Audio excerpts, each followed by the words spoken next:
In the brightest day, in the blackest night, no evil shall escape my sight. Let those who worship evil's might beware my power. Green Lantern's light. Today we're lighting up the legacy of Green Lantern, starting with Alan Scott in the Golden Age, to Hal Jordan leading the Silver Age, to John Stewart breaking barriers and beyond. We'll count down the top 20 Green Lantern comics, breaking down current sales prices, and take a closer look at the CGC census number behind these key books. Whether you're hunting a grail or curious what's trending, it's time to answer the call, because the power of Green Lantern Corps shines brighter than ever.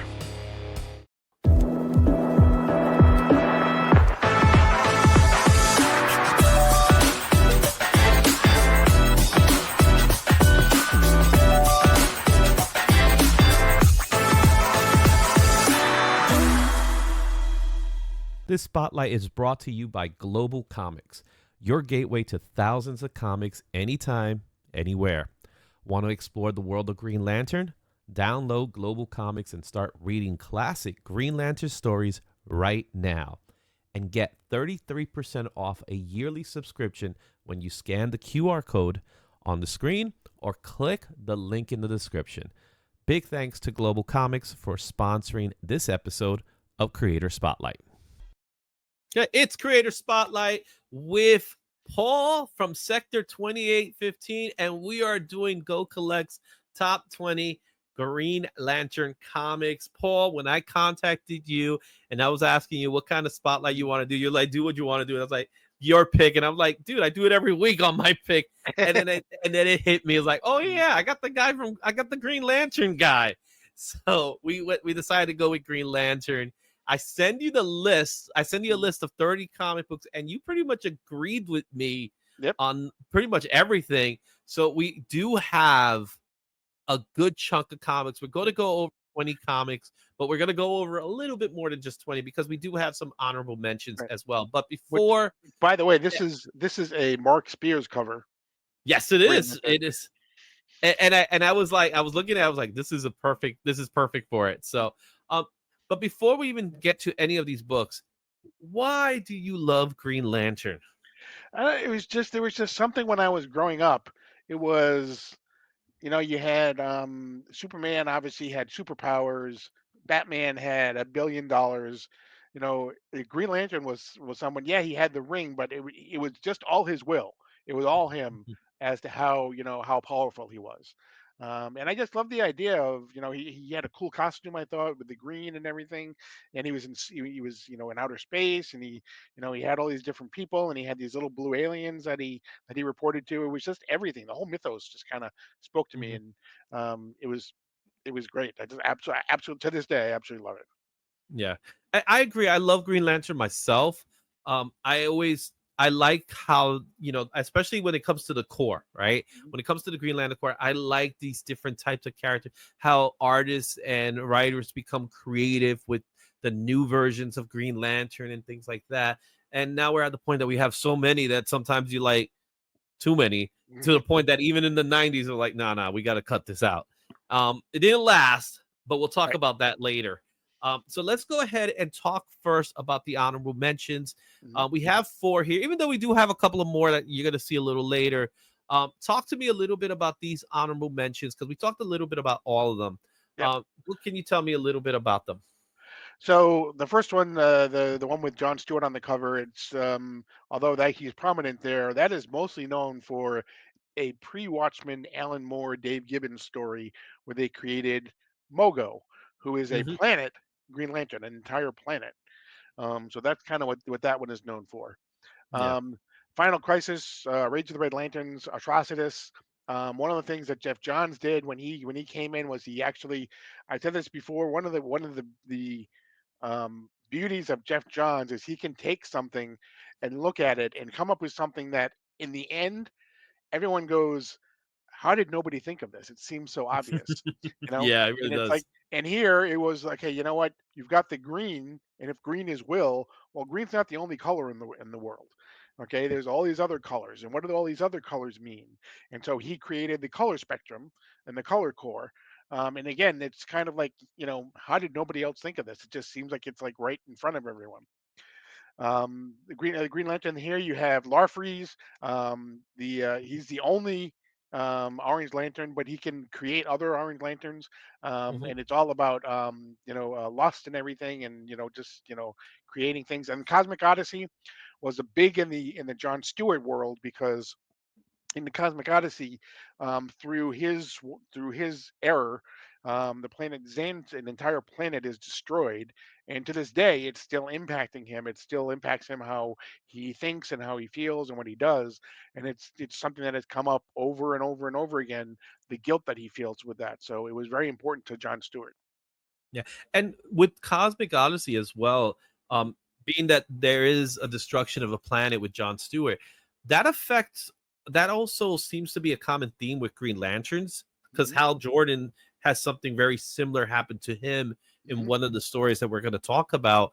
Um, yeah, when it comes to the two in the middle, we got the Red Lanterns, we got the one and only Agent Orange, which is Larfilis, that's his name, which is Arvice, that's what it is. Yeah, That's like just say greed, man. avarice. Avarice, right? Just say greed, man, because that's what it was.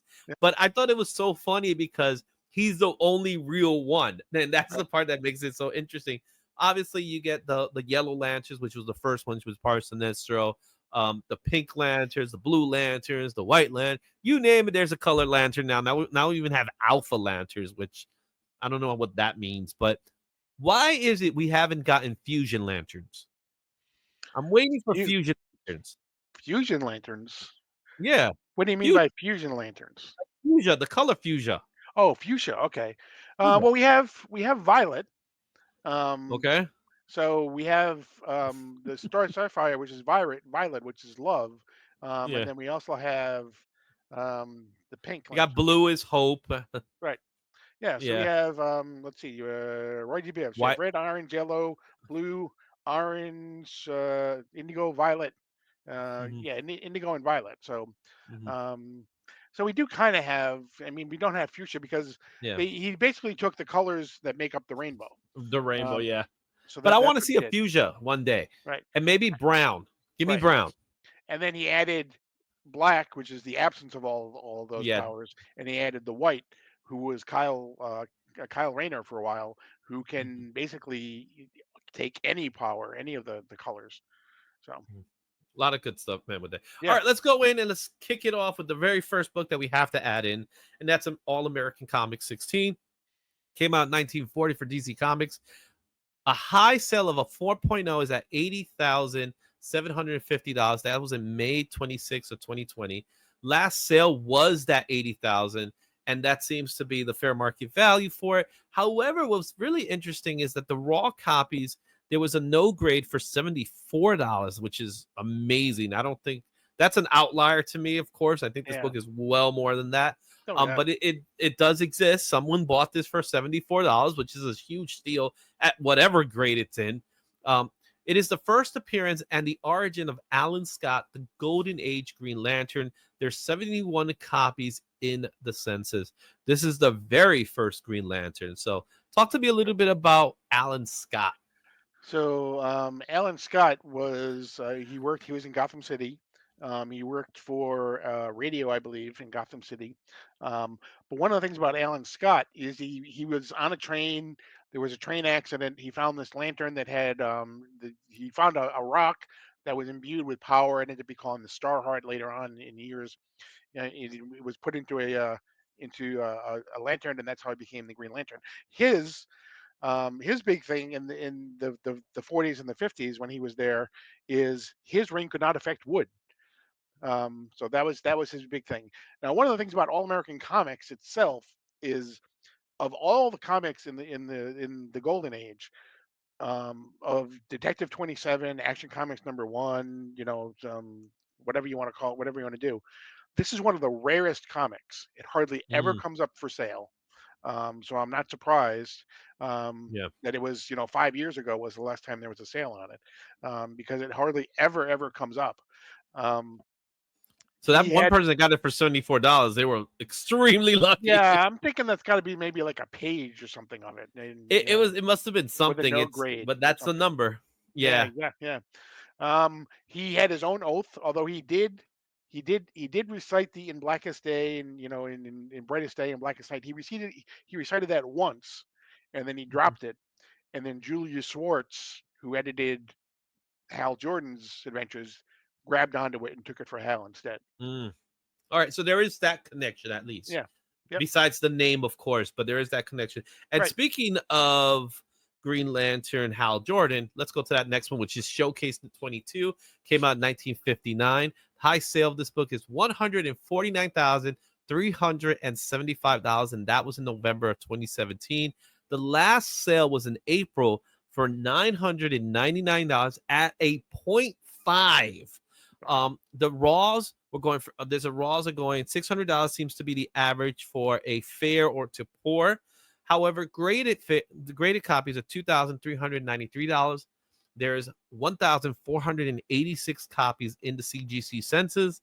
This is the first appearance and the origin of Hal Jordan, who is the Silver Age Green Lantern. More importantly, this ushers in this as well as the other showcase with the Flash ushers in the sci-fi elements. Also, it ushers in a little bit of the core concepts, even though we don't talk about the cores until much later. Right. So this is the OG. This is the one that everybody cares about. And it is impressive to see the difference in price, where this one's almost $150,000, where All American Comics is actually less than this one because Hal Jordan's that much more important to the mythos of Green Lantern.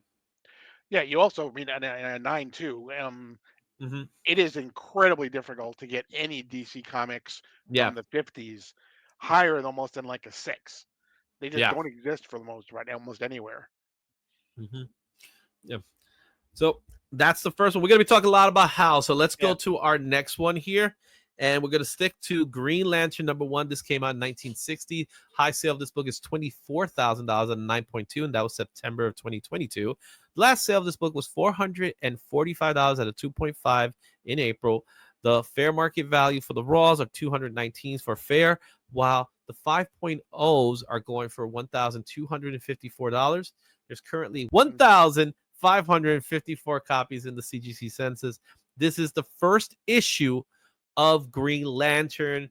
He was popular enough to give him his own issue. This also is the first time we get to see Oa, the headquarters of the Green Lantern, and it's the first time we see the Guardians of the Universe. Yeah. So Hal Jordan, Green Lantern, he had 3 issues as part of Showcase. The first one we just saw, then the two issues after that. So he had 3 trade issues, which is pretty standard for what they would do in Showcase or Brave and the Bold. They would give them 2 or 3 issues, see how they sold, because at the time, obviously, um, they didn't have this instantaneous. I can tell you how many books I sold today, type of a thing. It Yeah. would take months for the numbers to get back to DC and say, hey, you know what, this seems to be doing pretty well. Mhm. Julius Schwartz was looking. He was the one that was spearheading and championing, taking the Golden Age heroes and updating them into the Silver Age. That's how we got the Flash in Showcase #4. That's how we got Green Lantern and Hal Jordan in Showcase #22. But he took a Mhm. lot of the same elements. Like you said, we took the oath. Although he wasn't his ring wasn't affected by wood, his ring was affected by yellow instead. So he had his own thing that he had too. So, and to your point, you mentioned it before. Big sci-fi. The 50s was in the late 50s, Mhm. early 60s, huge sci-fi. Yeah. So he brought it into the science fiction realm. Yeah, the space race, as Yep. they call it back then.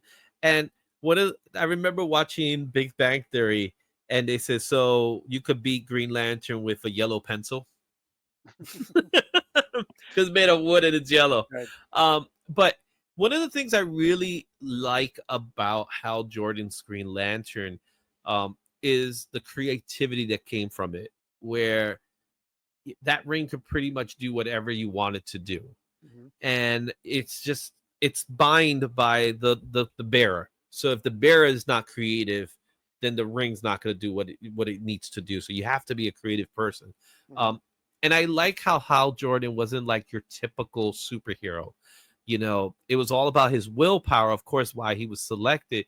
But he was almost like one of the first early anti-hero types where he wasn't exactly a good guy per se, even though he was good. Um, he was always kind of like the bad boy Yeah, without having to he was be he was a a cocky villain. flyboy. Yeah, exactly. So he wasn't like your typical "let's go get him," Mhm. type of guy like Superman. He wasn't a Boy Scout, Right. and Batman was always brooding, so that was a different story.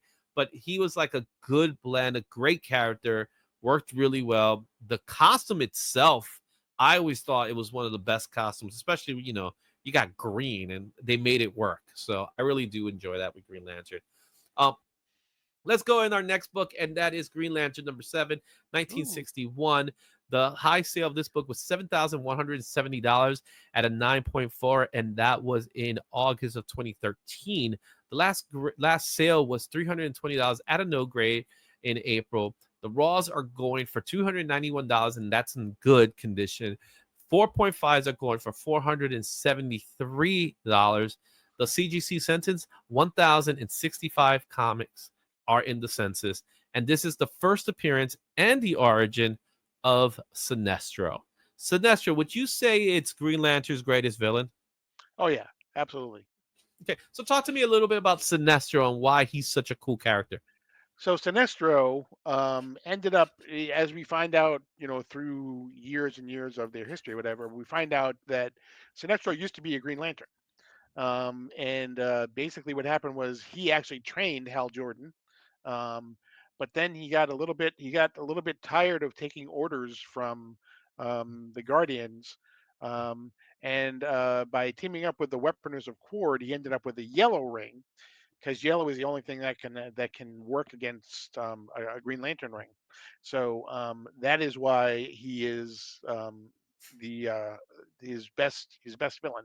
Now, in modern times, Hal has been able to overcome. We end up finding out that the yellow is actually fear, the embodiment of fear, and that's what's in. It was in his ring. Hal ends up defeating that. So um, the yellow from Sinestro's ring isn't really. It's not an automatic thing anymore. So Yeah, and well, I always thought it was interesting because, and they obviously they fixed it with Jeff Johns' run, but I always thought it was weird that his ring was yellow, but he was in a blue costume. right, That never made sense to me. blue So, and blue and fuchsia was and his he had costume. and fuchsia, and then he had like that's this weird like spike thing going Yeah, on. yeah, I don't know. That was just me, and I always thought he looked like what's his name? Oh my god, his name's escaping me. Vincent Price. yeah, Like yeah, he always looked like Vincent Price because he yeah, had that little mustache. yep. Right. Big But he forehead. is, yeah, a big beard. He had like a six head. Mhm, Um but Sinestro is one of those, he's just a really good villain. mhm, And he was again, he's just like Green Lantern. He wasn't like a traditional villain. Of course, much later, in the cartoons, they depicted him as a standard villain. mhm. But in the comic books, he was good. He was a good guy that after a while was like, this ain't working, and then he went Right. to more of a militant style with his approach, and Mhm. that's how he ended up becoming a villain, which I think was really good in the same way. Was is like he is not your traditional bad guy. Right. He eventually becomes that, but the reality of it is he makes a valid argument for Mhm. what's going on, and that's what makes Sinestro a really good villain. Anyway, let's take a look at our next book, and that is Green Lantern 16. This book came out in 1962. High sale of this book is $6,300 for the 9.4, and that was September of 2023. Last sale of this book was $220 at a very good in April, and the Raws are going for just $230 for very good, which is $10 above what was the last sale, and 5.5s goes for $358. CGC census count 747 copies, and this is the first appearance in Origin of Star Sapphire, who eventually will be known as is Carol Ferris. So, Mhm. talk to me a little bit about Carol Ferris, and then talk to me more about Star Sapphire. Okay. So Star Sapphire is Carol Ferris. Now, the Hal Jordan in his daytime job happens to work for Ferris Aircraft, which is owned by Carol Ferris. So Star Sapphire is actually Hal Jordan's boss. But in the early days, which these are obviously, she was when she would encounter this sapphire that is in her kind of like tiara, it would take over and it would give her powers. Um, Mhm. and then it wasn't until she was, removed from it that she would come out of it and she wouldn't remember anything that she had done. Now, later years, when we get to the color spectrum and the different spectrums, Star Sapphire ends up being part of the indigo Mhm. spectrum, which is love. So that is, how she's now, and she actually now is a hero in today's Mhm. world. If you go to the comics and you look up Justice League Unlimited, Carol Ferris, Starfire is part of the Justice League right now. So she's trying to turn over a better leaf. Who knows how long that will last in today's world, until they need a good bad guy again. They need a female, villain Right, for Hal. Right.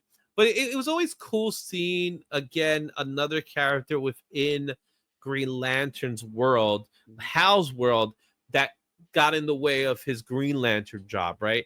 Where Lois Lane for Superman was always separate from it. Like she knew of Clark, but in this particular instance, she was just another character. Here, the supporting character becomes the villain, and mhm, like you said, she gets amnesia as a result of of it as well, which I think is always cool with that storyline, right, because I think what they were doing with Green Lantern is they were being creative, because again, it might have not been the top selling comic book, but it was selling enough comic books mhm, so for them to still be creative with it, not really take liberties where they couldn't do it with Superman and Batman. They took liberties with characters like Green Lantern, like Flash, where they were able to do it. And of course, with the space age time period, he blends so well because he right, is the cosmic character of mhm. the group. Right. Let's go to our next book. And now we're going to 1965, Green Lantern 40. This book's high sale is at $3,360 and 9.6, and that was November of 2024. Last sale, believe it or not, was $56 for a 2.0. That was last month in April. And very goods are going for $82, 8.0s, $396. There's currently 1,219 copies in the census. This is the first appearance of Krona, but more importantly, this is the first meeting of Hal Jordan and Alan Scott, which establishes Earth 1 and Earth 2. We see that again with Flash a little before that, but Right. this is the origin of the Guardians as well. So tell me a little bit about what you know about this story. So, yeah, to your point, this is the first time that Hal Jordan and Alan Scott, Flash 123 is when the two Flashes met up. Then here, Mhm, and then um, I believe right around the same time, if not maybe a little bit after this, is when the Justice League and the Justice Society get together. And we see the first appearance of the Justice mhm, Society. This is the Earth One, Earth Two. Um, one of the big things here is, if you're interested, because of the why it's the first appearance of Chrono, why that's important is because this ties into the Crisis on Infinite Earths. mhm, This is Marv Wolfman used this story right here to tie back to the origin of the universe. We mhm, see Krona looking to the very beginning of the universe. That's where we get the hand and everything. And if mhm, the iconic image of the hand in Crisis on Infinite Earths ties back to a moment in this comic. So really, you can kind of say that the Crisis on Infinite Earths started here. mhm. Yeah, and they were already building the foundations. It's in 1965. I'm sure they didn't write this story and saying, "Hey, we're gonna reshape the DC universe in 1985." What 20 years later. Instead, what Marv Wolfman was doing was looking at moments within the DC universe to say, what could I take, what elements could I take, which is great storytelling and keeping that continuity alive in some way. Um, with this one, it was the fact that these two characters are from two separate universes that are meeting, which they did for DC Universe. Is we're establishing the multiverse in our world, and the multiverse. DC does it better than Marvel. Let's be honest. They know when they do multiverse, they're like, yeah, it's infinite. We don't care. You know what I mean? We could easily say, yeah, that guy's from Earth 572. You know Yeah. what I mean? and they could pull that off. But the more importantly is being able to build a continuity off of it. And that's the part where it gets more interesting. If they could still keep that continuity alive in some way. And Mhm. that's what they did here. This is one of the earlier comics that did that. So really good stuff there. Let's go to our next book here, and that is Green Lantern 59. I had to bring it up. 1968. High sale. You get this. For a 9.8 was in January of this year. Mm. $30,000. Yeah. That's enough to make you go, wow. Right? Mhm. The last sale of this book was $153 at a no grade. Raws are going for $199 at a very good 6.0, $280. There's currently 1,903 copies in the census. This is the first appearance of Guy Gardner, who at this time will be established as Hal Jordan's backup. Right. That's- But we learned that he was actually chosen first, but he ends Mm, up being the backup. And this is a this what you would see here. This guy Gardner is in in many ways is unrecognizable to the Guy Gardner that you would see mhm, in coming up in the Superman movie or in Justice League International or whatever, because it was really in the Justice League United, Justice League Unlimited, no, Justice League International, sorry, that he became this, wisecracking, mhm. I'm the best, get out of my way Yeah.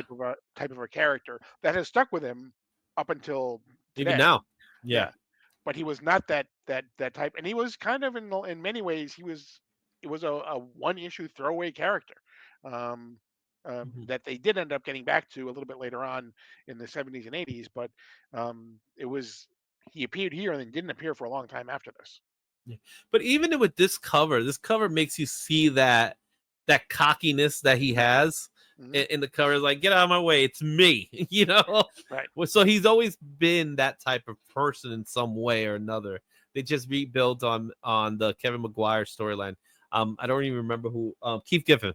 Giffen, and Kevin McGuire when they rewrote him for Justice League, which is great storyline. Mm.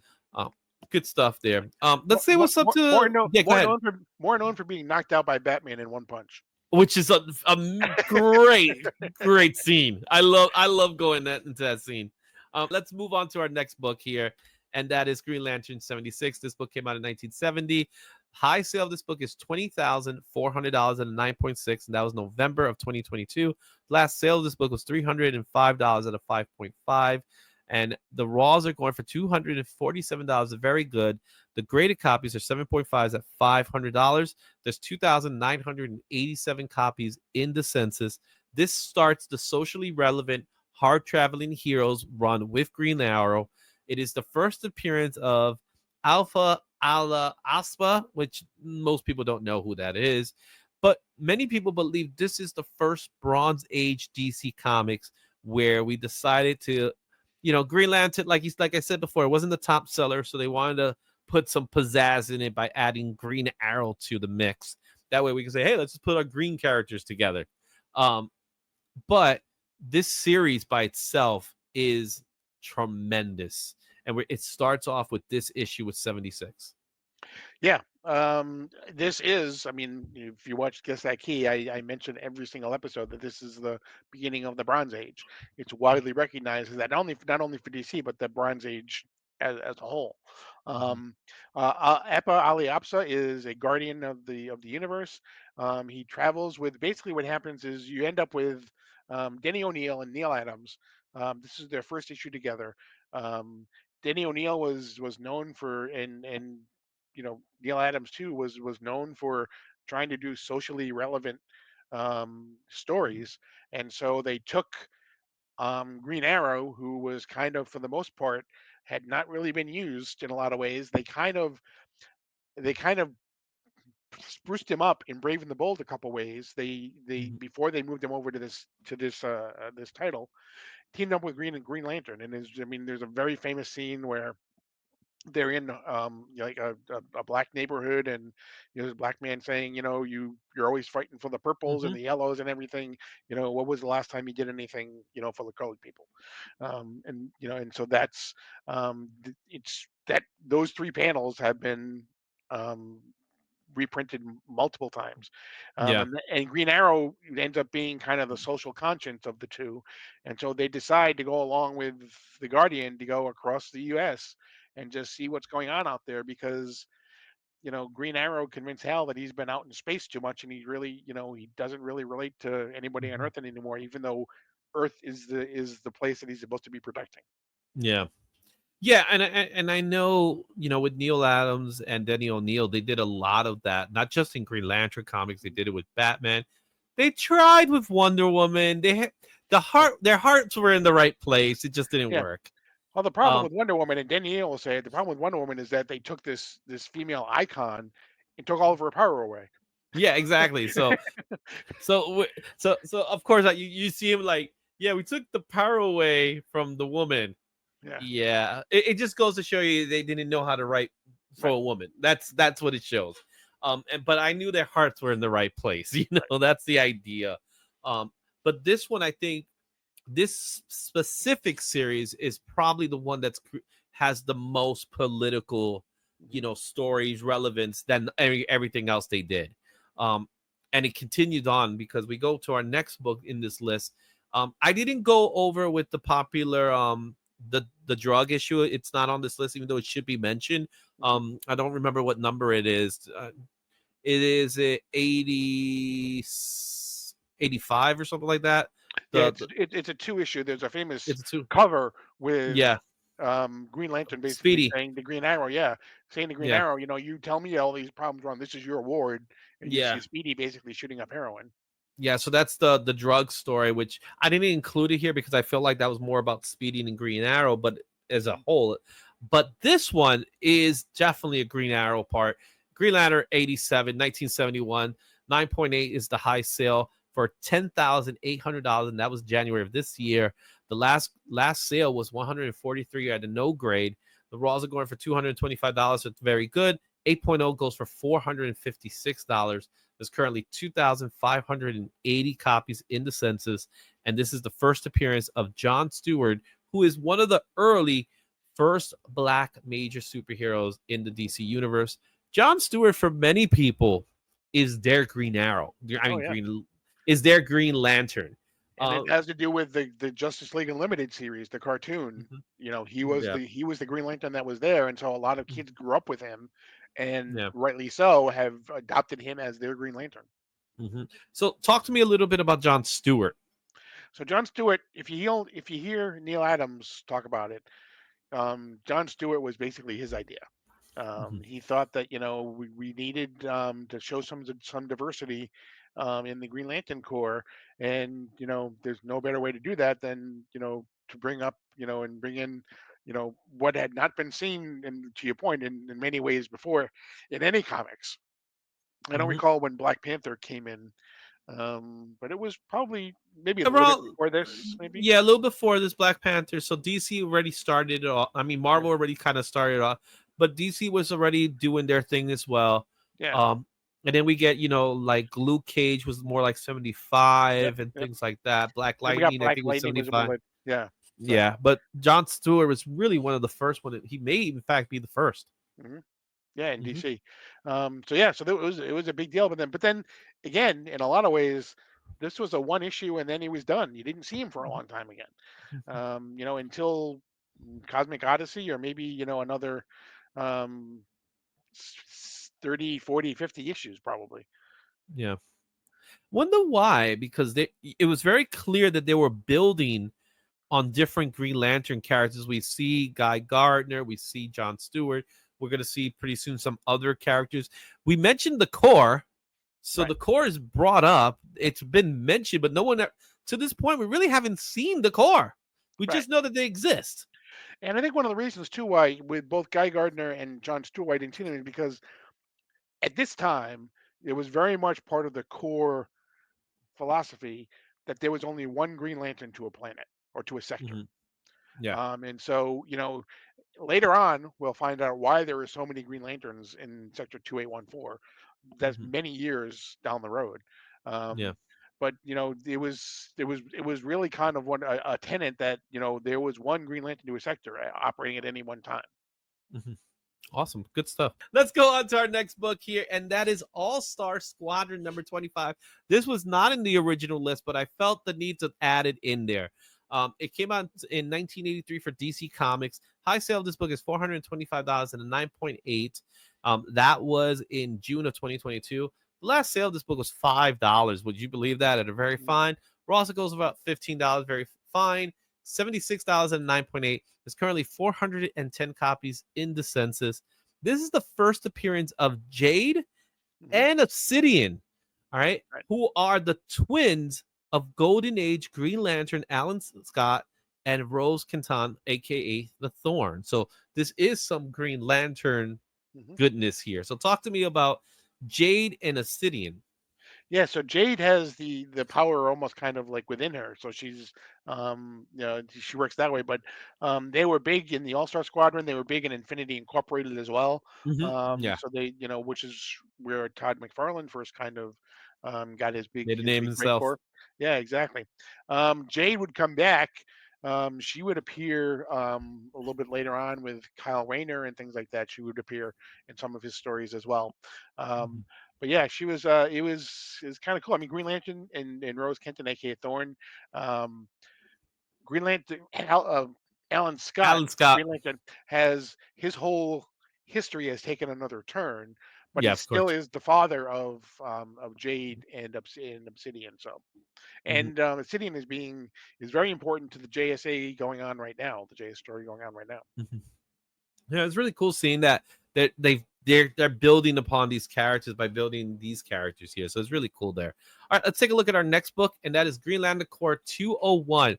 Not so before I even move forward and talk to you about this, there is no other books before Green Lantern Corps 201. It starts in 201. So they renamed Green Lantern. They decided to make Green Lantern Corps. This book came out in 1986 for DC Comics. The high sale of this book is $528 and 9.8, and that was in March of 2022.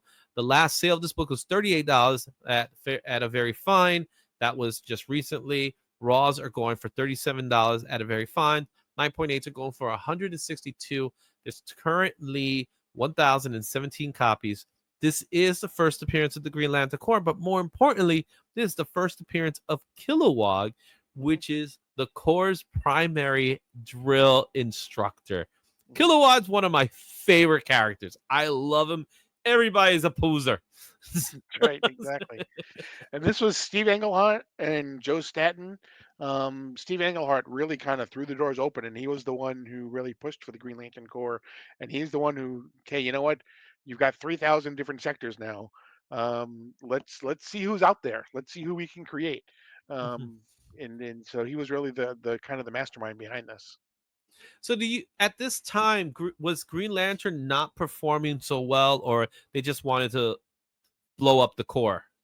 Yeah, I think Green Lantern as a character, Green Lantern has gone as a solo character has gone up and down. I mean, he he had his own title, then they brought in Green Arrow, then they lost Green Mhm. Arrow, then they brought in the Core, then they lost the Core, and it's like it's one of those titles that will always be around in some shape or form or fashion. It seems like Yeah, there are a couple of titles that DC must publish. It seems like and Green Lantern seems like it's always one of them. It may disappear for a little while, um, but not. But then again, not too long after this, and I say not too long, relatively, yeah, it goes back to just being Green Lantern again.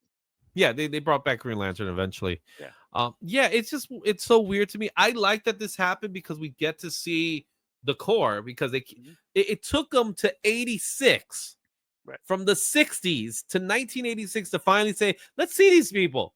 Hmm. You know what I mean? So we get the core, we get to see them. We get to see the squirrel, all the Yeah. sorts of different types of Green Lantern characters that are there that people love, even now are now fan favorites.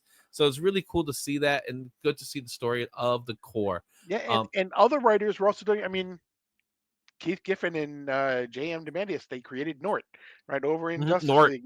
You know, who is important if you're reading Green Lantern right now. Nort is back. So, mhm. um, And you yeah, gotta love his swimsuit issues. I don't know why he gets them, but yeah, exactly. all right, let's move on to our next book, and that is Green Lantern Gantels. Is it Gantels? Ganteth. Tail number Gantif. Tale #1. This book came out in 1986, and the high sale of this book is $145, 9.8. That was in July of 2024. The last sale of this book was $50 at a 9.0, even though that person probably spent more than he should have, because the fair market value for a 9.8 is $50 and the raws are just $5. This is a dollar bin book. There's 18 copies in the census, but this book is, based on what I saw, this book is extremely important, and it's written and it's done by John Byrne. Right. And Larry Niven, who was anyway, I'm not sure if he's still alive or not, but was a pretty prolific science fiction author at the Yes, time. that's right. So, and John Byrne and Ganthet becomes extremely important to the overall Green Lantern series because he's the one who first teams up with Kyle Rayner and gets him the ring and everything. So, Mhm. Ganthet becomes very important to the overall Green Lantern mythos. So, So do you know anything about this book here, or is it one of I those rare ones? it's one of those foggy things I'd have to go back and read it again. But Yeah, because it does show the origin of the yeah, yep, Guardians. So we got to it's that important of a book. When I saw it, it originally wasn't part of the list that we went over, but when I saw it, I was like, this has to be here, you know. And for a dollar bin book that's done by John Byrne, hmm it's worth picking up. it's to my knowledge, it's the only Green Lantern book that John Byrne has ever done. Yeah. So go check that one out. Really good book. I gotta look for it up. If not, I'll probably read a digital copy of it if it exists.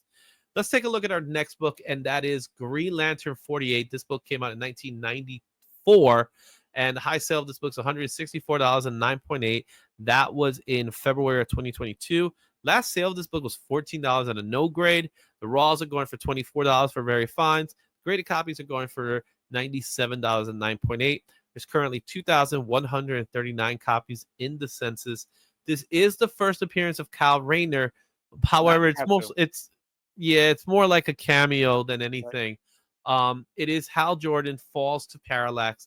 It is also the destruction of the core and the Guardians, and this is the issue of that's the death of Kilowatt. Now, Right. before I even talk to you about this book, they already did something with Superman. So the death of Superman already Mhm. transpired. Yep. Yep. Also, they broke Batman's back, hmm and I'm trying to remember, there was a third item, but they were at this time DC Comics were they just said They were screw sadistic. it, we're gonna screw them all over. You know what I mean? And They were trying to to rejuvenate the character name by bringing in legacy characters in a lot of ways and see if yeah, they stuck. this story, I remember picking this book up. Ron Mars is a great writer, and I remember how important this story was going to be to Green Lantern. Of course, we learned about Kyle Rayner and things like that, but this story kicks it off. Talk to me a little bit about the importance of this story, how it kicks off, because we're going to talk a little bit about the storyline Emerald Twilight, Right. but So it's this funny is that the you start mentioned of the it. death of Superman because this actually happened. This actually ties in with the reign of the Hmm. Superman, um, Yeah. where there's Coast City is destroyed, and Hmm. Coast City was the city that Hal Jordan lived in. And so when it was destroyed, it basically just drove him mad. And so he decided that if he could get the power of all of the rings, this was Hmm. Parallax. It would be found later on to be it was a yellow entity that was in the ring. Yeah. But he kind of went mad and decided if he could collect all the rings, and there's a very famous cover. I don't know if I think you have it in one coming up, but where he has everyone's rings and he takes everything. There it is. There it Um, is. Yep, famous cover. And he becomes Parallax, and he decides that he's going to rebuild Coast City using the power of Parallax.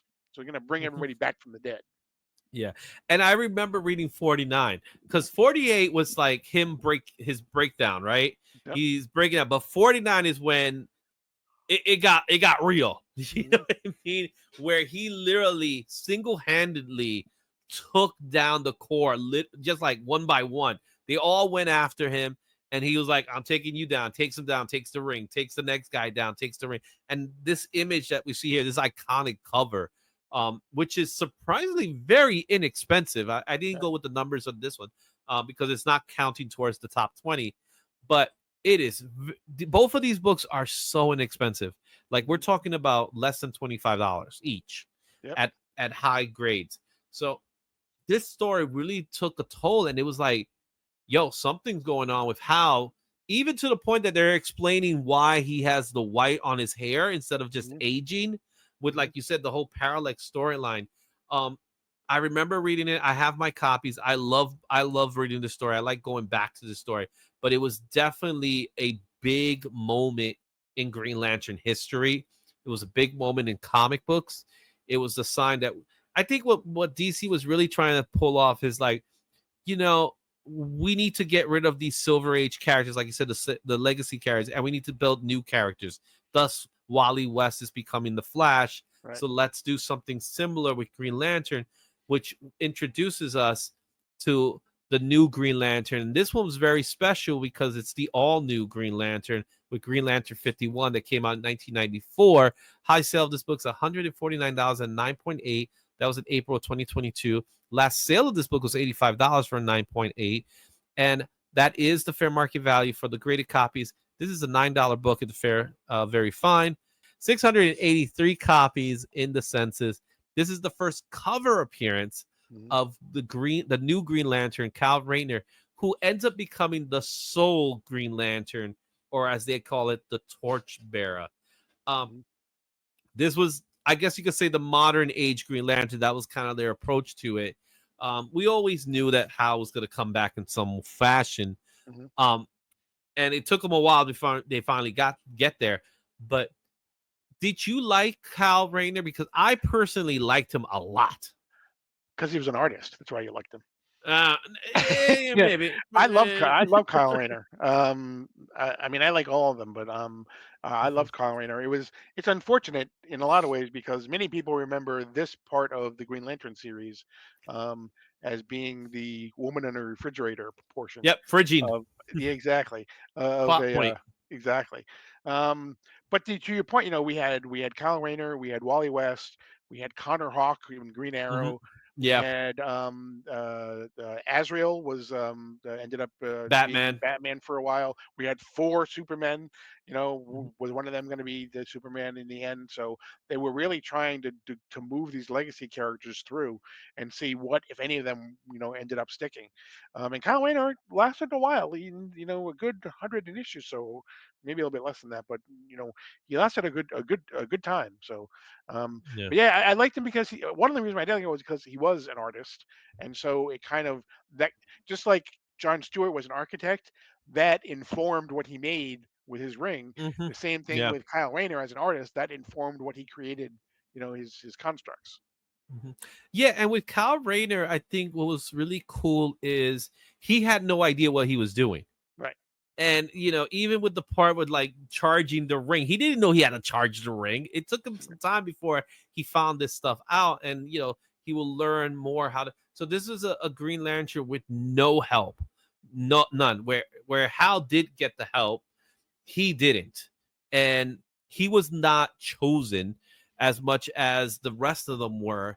The ring didn't just come to him; it just kind of like fell to him, really, and stuff like that. With the story of Kyle Rayner, and I personally thought he was great. I loved it. I even liked the costume a lot. I think the Mhm. costume was really creative. It still felt like Green Lantern, even though I don't understand the mask as much. I never Yeah, got the mask, it was kind of but like metal type of a thing. It almost yeah, seemed like he like. had a metal thing on top. I Yeah. don't know. Kind of weird, but really good book. Let's go to our next book, and that is we could talk a little bit more about Hal Jordan, but in this part because we didn't leave off Hal Jordan. At Right. this point, Hal Jordan has become a villain Hmm. in the form of Parallax, and these two stories, Zero Hour and The Final Night, are big stories in Hal Jordan's story moving forward. Talk to me a little bit about both. Yeah. So Zero Hour. This is where Hal is going to rewrite. The idea of Zero Hour came because of Crisis on Infinite Earths, and they were Yes. trying to fix some of the continuity errors that were Mhm. created by Crisis on Infinite Earths and what had come after it.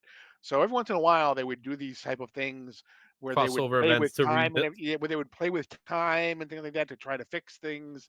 You know, how could if the JSA and the JLA were on the same we're now on the same planet, how was the JSA still, how were they still alive to meet the Justice League of America? And, so they were trying to fix continuity. The whole thing with the Legion was all messed up and everything. So, um, but this is Hal Jordan basically going to try to create a brand new timeline. And we had Wave Rider, who was created Mhm, as well, as part of the Zero Hour. And so this was done to try to create and fix some of the continuity errors that were done. mhm, Now, in Final Night, Hal Jordan finally gets his redemption, mhm, because here we have the Sun Eater, who has basically is kind of mhm. just like as he sounds. He's moving from universe to universe, galaxy to galaxy, whatever, solar system, eating suns. And basically, when you eat a sun, it takes approximately 7 days or something in the DC world for that world to end, because there's no more sun. Yeah. So they try some different things. It ends up Parallax ends up taking in the energy of the Sun Eater and then restarting our sun and ends himself. But he ends Mhm. up saving the universe and reigniting our sun to save everything. So that was Yeah, kind of so the final thing was there was the redemption of Hal it was Jordan. the redemption story, and then we couldn't he couldn't go back to being Green Lantern. So what they did, Right. it was his death theoretically. So they Until go to the Day Day of of Judgment. Judgment storyline, which Day of Judgment number 5. That's the important issue of the bunch, and that came out in 1999. High sale of that book is $44, 9.8. I'm shocked by that number. That was Mhm. September of 2021, which I'm even more shocked at that number. The last sale was $3. That is also the fair market value.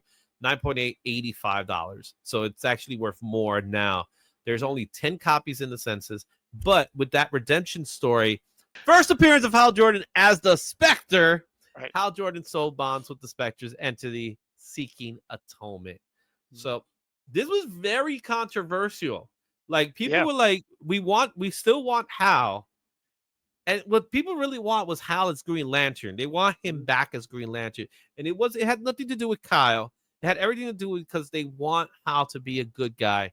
So what DC's answer at this time was, okay, you're gonna get him, but he's still not going to be Green Lantern. Kyle's our Green Lantern. We'll make him into the Spectre. Looking back at it now, I'm I like what they did, but I also at the same time was like, I remember that as, nah, this ain't good. You know what I mean? And he even had a short-lived series as well. Yeah, I mean, I was okay with it because I was a big Hal Jordan fan, but um, to me, the Spectre will always be James Corrigan. That's who the Yes. Spectre is. You know, I know he was Crispin Allen. He may still be Crispin Allen, but Yeah. Spectre was Crispin Allen, who was another police officer that was killed in the line of duty. So he became the Spectre after Hal Jordan. Mhm. But yeah, I was good with it, and it also it kind of helped bring Green Arrow back to life because he had been Mhm. dead. Yeah. The whole thing with the igniting the sun and becoming the Spectre allowed Hal Jordan to kind of bring Ollie Queen back from the dead. Mhm. So that played out in his Kevin Smith Yeah. series. Yeah. And again, it was short-lived Hmm. because we had to do something with Hal. Apparently, people didn't want Hal to just go away. So we ended up doing is we ended up giving you why we love Hal. And this story, which is it's technically an Elseworld story, which DC New Frontier #1. This book came out in 2004 for DC Comics. High sale of this book is $180 and 9.8. That was in December of 2024. Last sale of this book is $8. That is also the fair market value of about $7, really. 9.8 go for $163. There's only 46 copies in the census, which actually shocked me when I saw that number. Yeah, It is a standalone Elseworld story. It's the definitive Hal Jordan portray set between the Golden Age and the Silver Age. I love New Frontier. I think it is Darwin Cook's masterpiece. yeah, absolutely. You know, It was his love letter to the Silver Age, really. exactly. So we do get this is really a Hal Jordan story. It's a Hal Jordan and a Flash story. It really tells their story. But Mhm. what's your thoughts on New Frontier? I absolutely love that. To your point, Darwin Cook, the way he wrote it, the way he drew it. I mean, he takes things that should have been, and he shows them in the book. Like you see Wonder Woman, how she towers over everybody Yes, the including book. Superman. Exactly, because that's the way she was an Amazon. That's the way Amazons were supposed to be, and he drew her that way. Um, but we have we have the Martian Manhunter learning about the Earth through television, through 50s Mhm. television. We have everything that was important to the Silver Age. He drew it in here. He drew it together, and he brought it up to the 60s, and it was just like I said. It was an errorless love letter to the Yeah, Silver Age. really, and it's such a good way of telling the Hal Jordan story. And where I'm getting at is we had to bring him back, Mhm. and that's what Rebirth was all about. Green Lantern Rebirth #1, 2004, same year as New Frontier. High sale of this book's $100 and 9.6, and that was also in December of 2024. Last sale, wow, $4. $6 is the fair market value for a raw, $41 for 9.8. There are 565 copies in the census. This is the start of bringing Hal back and making him Green Lantern. And this is where we retcon the Parallax story as a fear entity, and also explains the yellow. Guy Gardner also returns to the core. Jeff Johns, man, when he wanted to bring somebody back, he really thought it through. And this 6 issue series, or is it 8 issues, really gives that story. I really like Rebirth. Yeah. Jeff Johns, I said this in some of the chats that we're in, but Jeff Johns has a way of taking multiple parts of characters' histories and bringing them together and making them make sense, but then also advancing them in a way that can be career defining for that character. And here, to your point, he took the yellow. Um, he took Parallax. He made Parallax the fear entity, which was yellow. It was the yellow fear impurity that was in his ring that caused his hair to go white or gray.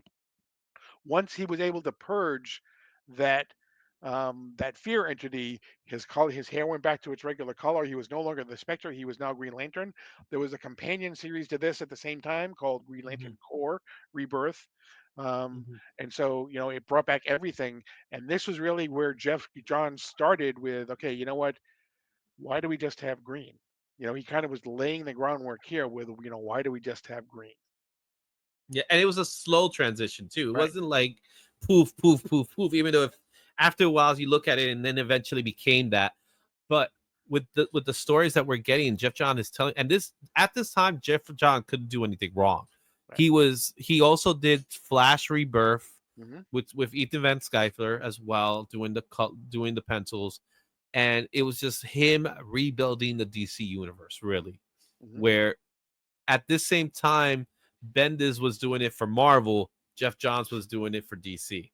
Yeah. Right. Talking about the core, and now we're talking about the spectrum. We start off talking a little bit about Green Lantern, and we spoke about Sinestro.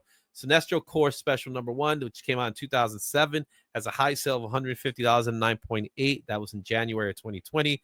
Last sale of this book was $8. That's also the fair market value. 9.8s go for $92. 180 copies are in the census. This is Sinestro forming his own core, which is really the yellow core, but they call, a little bit of narcissistic, calling it the Sinestro core. But it also introduces the emotional spectrum of concepts.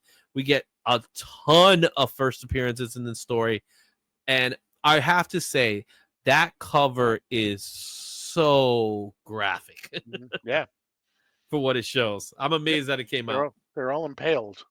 Yeah, exactly. But Yeah, and talk to and me it a little was about this.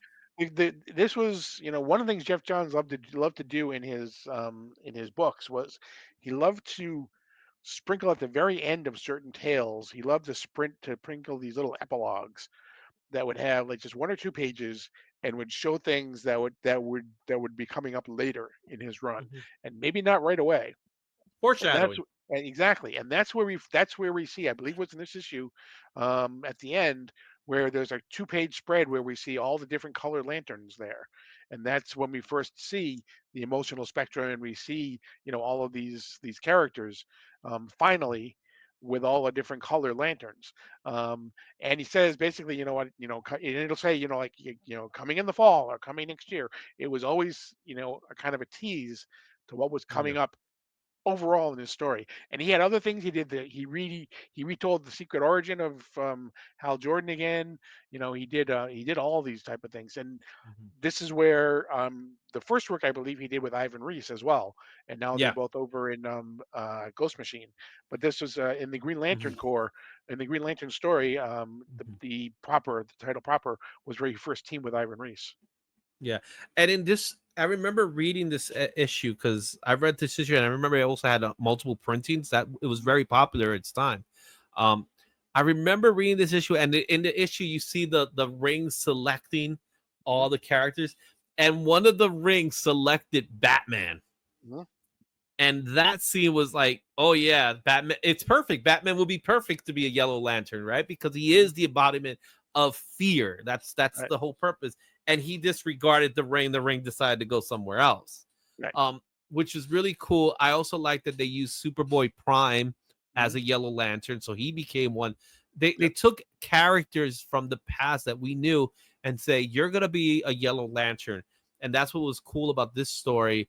Ivan Reis ended up being part of the Sinestro storyline, even though this one was done by Van Skyfler, which was a mhm, one shot, really, which was the lead up to the Sinestro core story, which was right. in '07. It was hot. Mhm, Like we talk about top trending, that was the top trending book of that time yeah, because people were really invested in this storyline, and it not for a long time was Green Lantern that relevant as he was in 2007. And right. that's eventually led to the Ryan Reynolds movie and things like that because Mhm, he was that popular. So when we look at the one that you mentioned earlier, Green Lantern 29 is the secret origin that came out in 2008.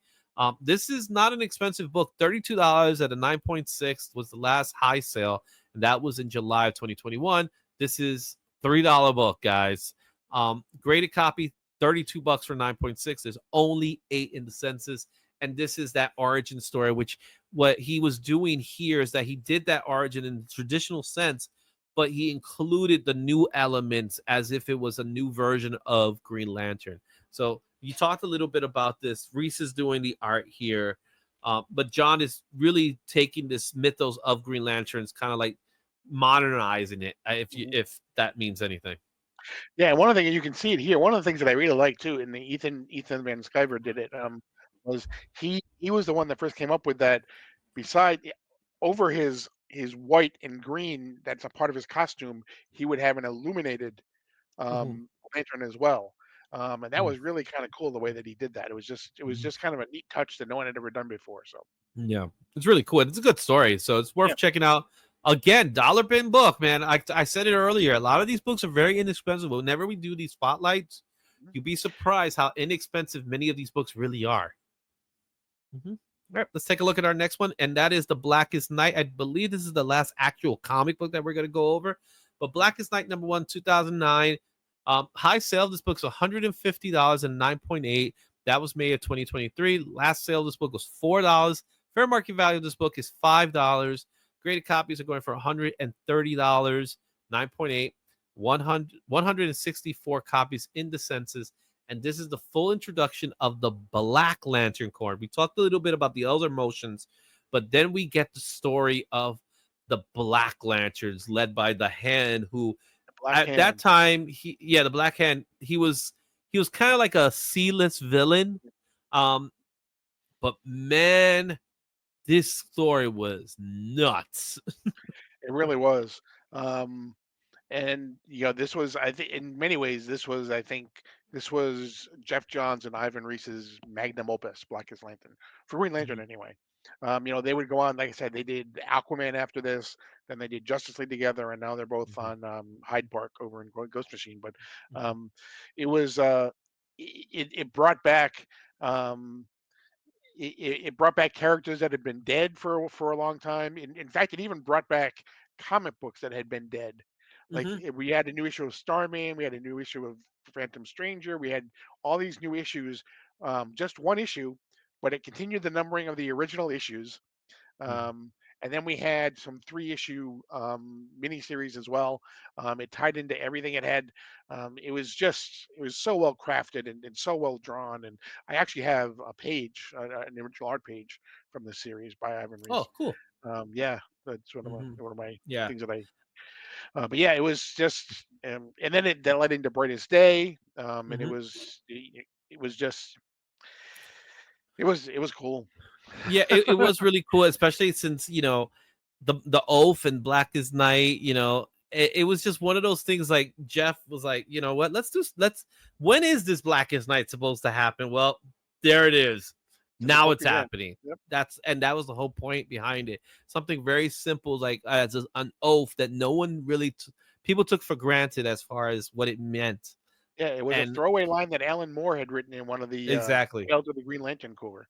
And now here it is having meaning. So it's really cool. Another thing that we'll talk about quickly while we're wrapping this up is the new Green Lantern characters that are coming out now. So we have 3 books here. Believe it or not, the new 52 free comic book day is the first appearance of Simon Baz Green Lantern. Then we have Justice League 31, which is the first appearance of Jessica Cruz. At Mhm. this issue, she didn't become a Green Lantern yet, but she becomes Power Ring, Right.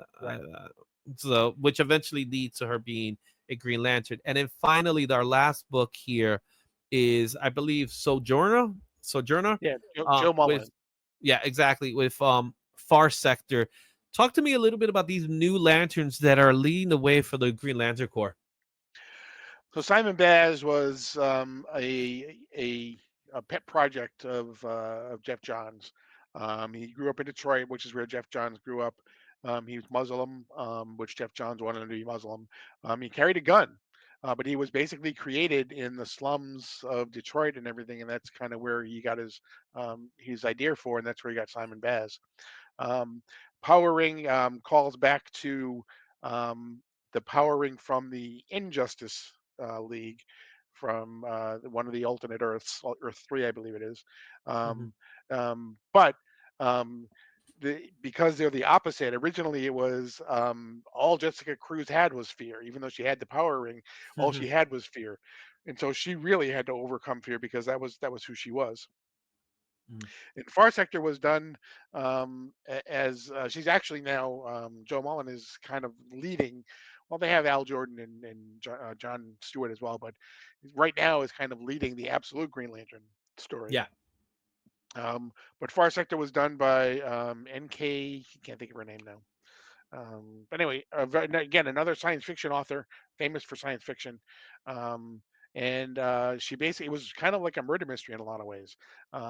She had to basically solve a murder mystery, and so it was kind of cool. So she's the newest face of the Green Lanterns. Although we also have had a Teen Lantern as well in some of their young adult novels, who has shown up in in the Green Lantern proper series as well. So every time another one comes along, somebody finds a way to use them. Yeah, exactly. So really cool stuff.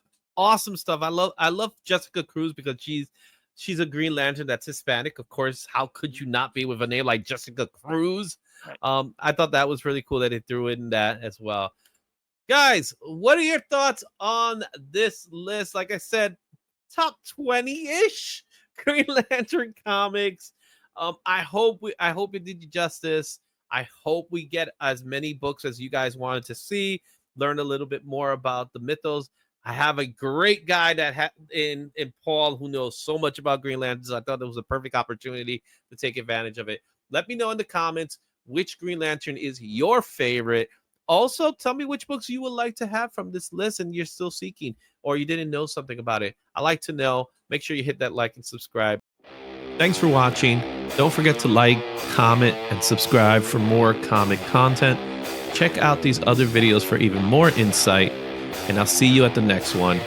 Excelsior.